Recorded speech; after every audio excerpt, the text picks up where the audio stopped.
সবাইকে সরস্বতী পূজার প্রীতি এবং শুভেচ্ছা। আজ যে পুজোর কাজটি করতে যাচ্ছি এটি হচ্ছে আমাদের ঢাকা বিশ্ববিদ্যালয়ের জগন্নাথ হলে উপাসনালয়ে। আর এই সরস্বতী পুজো উপলক্ষে এই মন্দির সজ্জার কাজটি করছি। আপনাদের ভালো লাগবে, দয়া করে দেখতে থাকুন।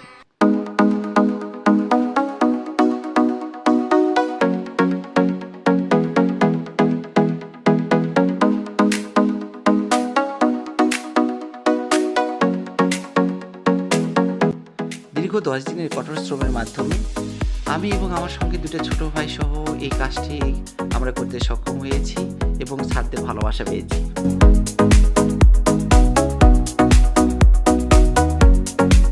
কঠোর পরিশ্রমের সাথে ছিল আবেগ, অনুভূতি এবং ভালোবাসা, কারণ আবেগের আরেক নাম জগন্নাথ হল।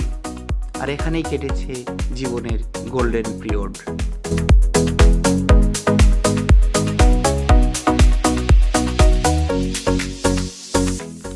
আমি বলছিলাম ঢাকা বিশ্ববিদ্যালয়ে ছাত্র থাকা অবস্থায় 2021 সালের কথা, যখন কিনা সেই কঠোর পরিশ্রম আর উদ্যমের মাধ্যমে আমি জয় করে ফেলেছিলাম জগন্নাথ হলের প্রতিটি প্রান্তরকে।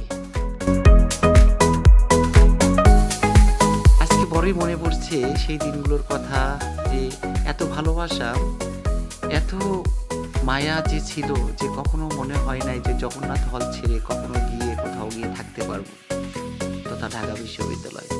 আজকে সব কিছু স্মৃতি হয়ে গেছে।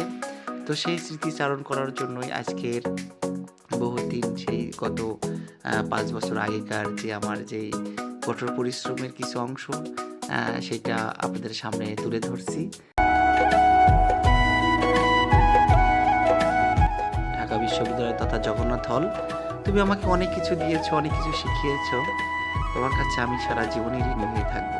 যাই হোক, তোমাকে অনেক ভালোবাসি ঢাকা বিশ্ববিদ্যালয় তথা Jagannath hall. I love you so much. বারবার আমি তোমার কাছে ফিরে যেতে চাই।